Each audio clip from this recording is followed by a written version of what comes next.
नमस्कार, Ram Ram. BNA network के YouTube channel पर आपका स्वागत है। मैं हूं कुलभूषण। अगर आप अभी तक हमारे चैनल से नहीं जुड़े हैं तो कृपया चैनल को सब्सक्राइब कर लीजिए। मेरा कंटेंट और मेरा विश्लेषण आपको पसंद आता है तो भरपूर लाइक भी कीजिए।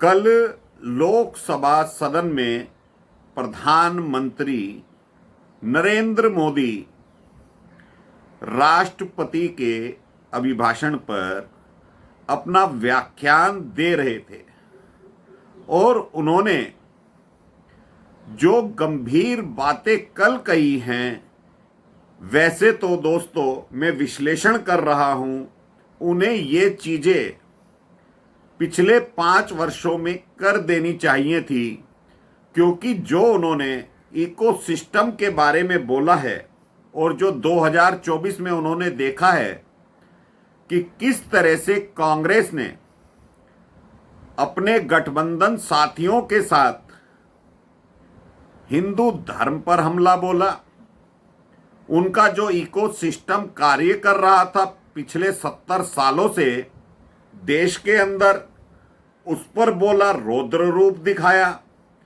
और जो राहुल गांधी ने 2 दिन पहले अपने विचार रखे थे, तो ये तो नरेंद्र मोदी भली भांति पिछले कई वर्षों से जानते थे कि कांग्रेस की मानसिकता क्या रही है। 2014 में नरेंद्र मोदी देश के प्रधानमंत्री बनते हैं। मैं नरेंद्र मोदी की कोई बुराई नहीं कर रहा हूं। मैं नरेंद्र मोदी से अपेक्षा करता था कि जब वो प्रधानमंत्री बनेंगे, जब 2013 में प्रधानमंत्री मोदी का नाम तय किया गया गोवा की मीटिंग में, तो मैं जब से उम्मीद करता था कि देश के अंदर एकमात्र नेता नरेंद्र मोदी हैं जो बदलाव कर सकते हैं। तो नरेंद्र मोदी को तो 2013 से पहले भी कांग्रेस का इकोसिस्टम मालूम था। वो कार्रवाई उन्होंने 2014 के बाद क्यों नहीं करी? 2024 में ही क्यों अपना व्याख्यान दिया कि कांग्रेस का इकोसिस्टम क्या है? दोस्तों, ये सत्य है कि मैं राष्ट्रवादी हूं और राष्ट्र के प्रति कोई भी व्यक्ति होगा वो आज भी नरेंद्र मोदी से उम्मीद रखता है कि नरेंद्र मोदी वो कार्य देश में करेंगे जो आम जनमानस के हित में होगा, जो राष्ट्र हित में होगा। नितिन गडकरी का विभाग, जिससे देश का निर्माण दिखाई देता है, सड़कें बनी हैं, फ्लाईओवर बने हैं, ब्रिजेस बने हैं,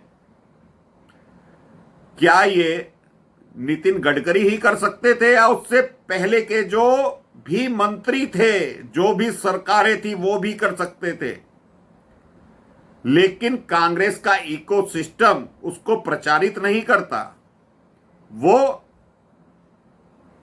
नरेंद्र मोदी का कोई भी कार्य हो उसका विरोध करता है।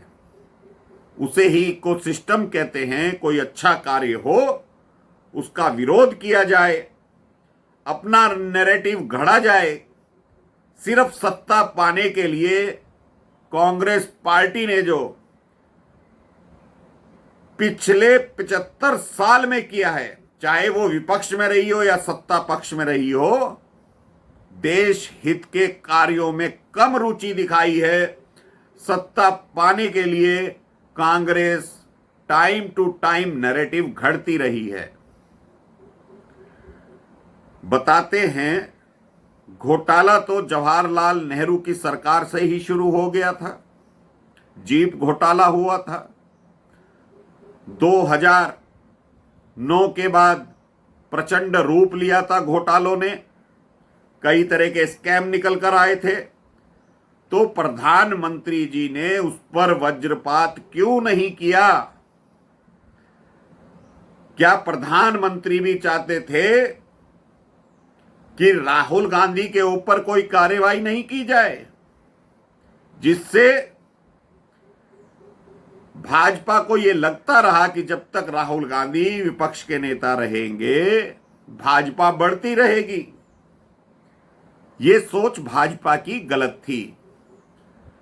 दोस्तों, राष्ट्रवादी लोग ये नहीं सोचते कौन विपक्ष में है और कौन साथ में है। जो शुभ कार्य होते हैं वो शुभ समय पर कर देने चाहिए। तो नरेंद्र मोदी जी ने जो कल रौद्र रूप दिखाया, मैं उम्मीद करता हूं और हर जनमानस जो राष्ट्रवादी होगा वो उम्मीद करेगा कि जो सिस्टम चल रहा था, कश्मीर फाइल्स का डायलॉग कोई भूलता नहीं है। चाहे राष्ट्र विरोधी हो या राष्ट्रवादी हो, सरकार किसी की भी हो, सिस्टम तो हमारा ही है। तो कांग्रेस का वो सिस्टम तोड़ना पड़ेगा जो कल नरेंद्र मोदी बोल रहे थे। हिंदू धर्म के बारे में जो राहुल गांधी के विचार थे, शिव जी की फोटो, गुरु नानक देव जी की फोटो,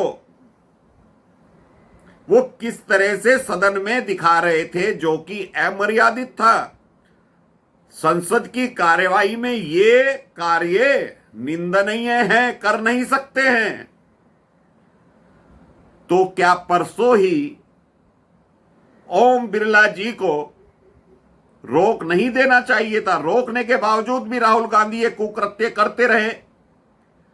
तो ये भाजपा की कमजोरी को दिखाता है, सत्ता पक्ष की कमजोरी को दिखाता है। सदन चले ना चले, सरकार चले ना चले, पर अपनी बातों से, अपने विषय से, अपने मूलभूत सिद्धांतों से व्यक्ति को भटकना नहीं चाहिए। ये जो नीट पेपर के पर्चे लीक हुए या कोई भी पर्चे लीक होते हैं, जब बच्चे अपने विषय से भटक जाते हैं तो वो ही नकल करके पास होना चाहते हैं तो भटक जाते हैं। इसीलिए ये लीकेज होता है।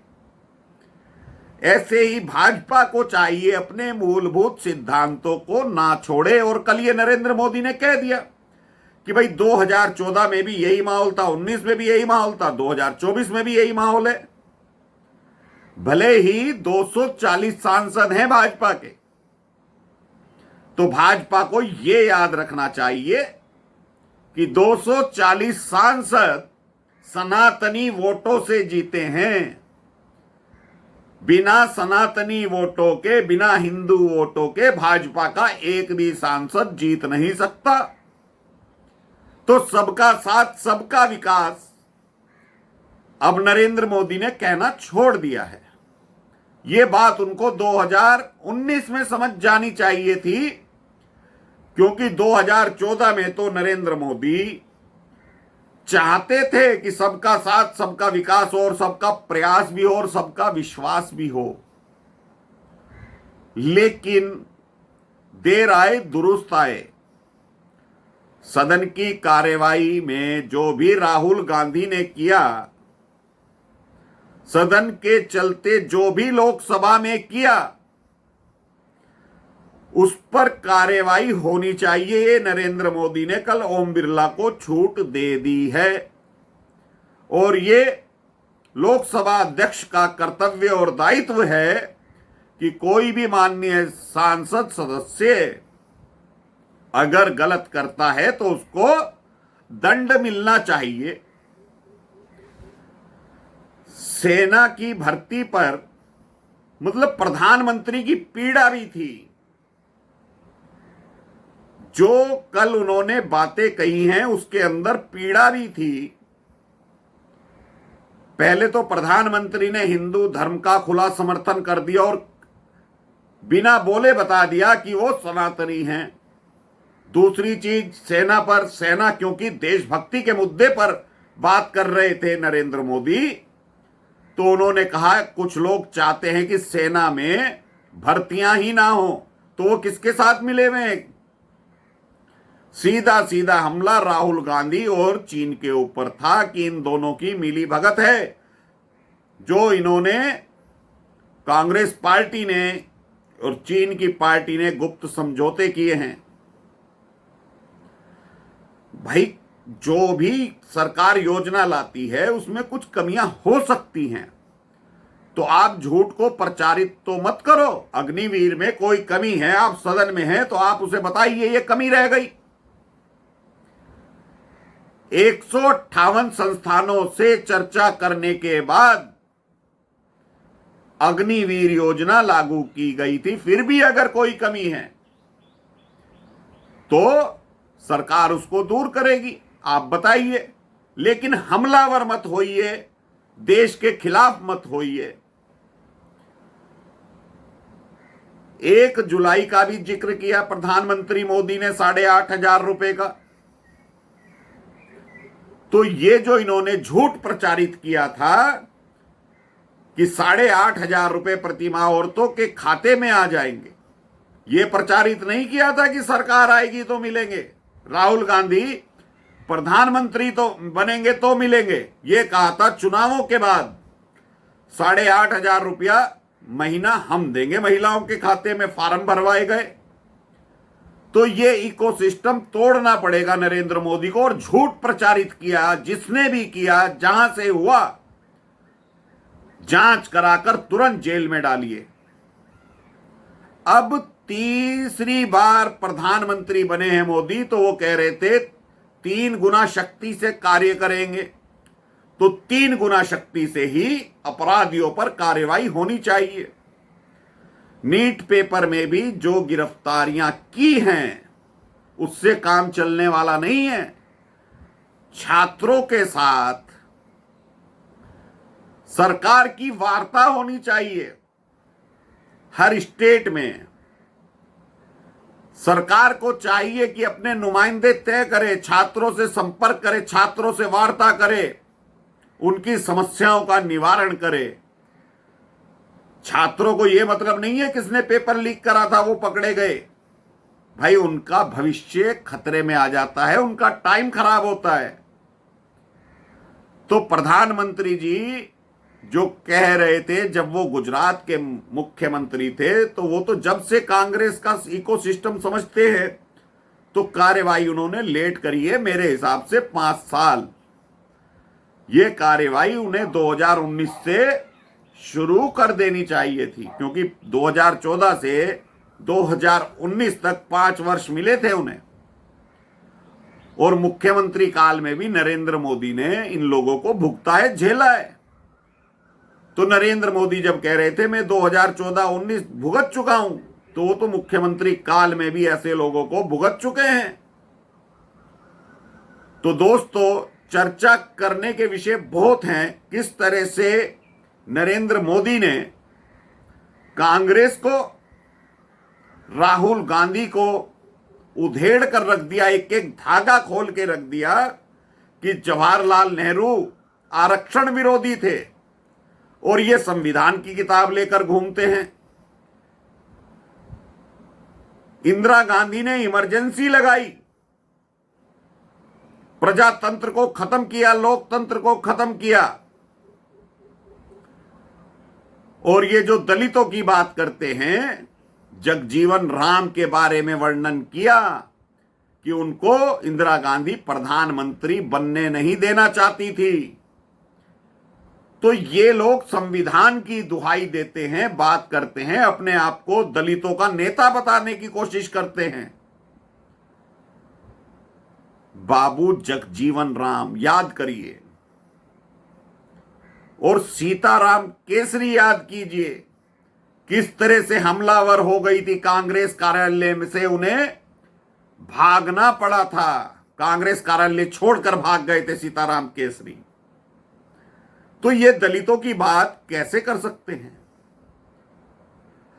अगर विपक्ष का, प्रतिपक्ष का नेता राहुल गांधी बनते हैं तो दलित को क्यों नहीं बना दिया, पिछड़े को क्यों नहीं बना दिया? या तो कहिए राहुल गांधी कि तुम हिंदू धर्म को नहीं मानते हो तो हम मान लेंगे आप अल्पसंख्यक समुदाय के हो, क्रिश्चियन समुदाय के हो,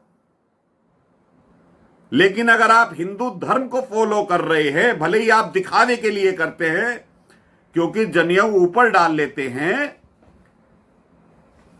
और शिवजी की बात करते हैं, तो आपने प्रतिपक्ष का नेता दलित क्यों नहीं बनाया? यह मेरा प्रश्न है आपसे। क्या कोई विपक्ष का सांसद या नेता जवाब दे सकता है इसके बारे में? जितनी विपक्षी पार्टियां सदन के अंदर मौजूद थी, क्या किसी में हिम्मत थी कि कहती कि किसी दलित को प्रतिपक्ष का नेता बनाया जाए? लेकिन बात यह नहीं है दोस्तों, जो नरेंद्र मोदी को जिन लोगों ने वोट नहीं दिया, उनके मन में भी कल पीड़ा रही होगी कि काश हम नरेंद्र मोदी को वोट दे दिए होते। जो वोट देने नहीं गए तो भाजपा के 10-15 सांसद और जीत सकते थे। कुछ सांसद तो 5 से 10 हजार वोटों से हारे हैं भाजपा के। कांग्रेस की वो कमियां गिनवा दी, नरेंद्र मोदी ने विपक्षियों को भी सोचने को मजबूर कर दिया कि जहां कांग्रेस सीधे लड़ाई में थी वहां सिर्फ 26% सीटें जीतती है, लेकिन दूसरों पर आश्रित होकर, परजीवी होकर ये 50% के आंकड़े को पार कर जाती है, विपक्ष के वोट खा जाती है।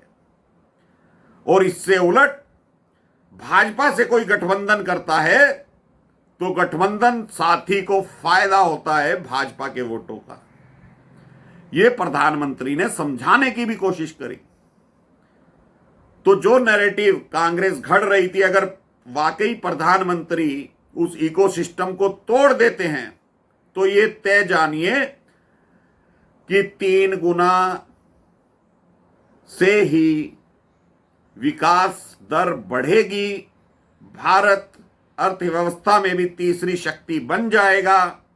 लेकिन इन लोगों के ऊपर 3 गुना कड़ी कार्रवाई होनी चाहिए, चाहे वो संसद के अंदर की हो। और प्रधानमंत्री जी ने तो कह दिया कि ये बेल पर घूम रहे हैं मां बेटा हजारों करोड़ रुपए का घोटाला करके, तो ये मुकदमेबाजी भी अब निपटनी चाहिए। दोषी हैं तो सजा मिलनी चाहिए। और अगस्त वेस्टलैंड हेलीकॉप्टर का मामला तो अब खुलने वाला है, उसमें भी तीव्र गति से कार्रवाई होनी चाहिए। लेकिन कार्रवाई जरूर होनी चाहिए। मेरा मानना ऐसा है, कल हम जैसे लोगों को ये उम्मीद बंधी है, सरकार से बंधी है कि कुछ ना कुछ नरेंद्र मोदी बड़ा करेंगे।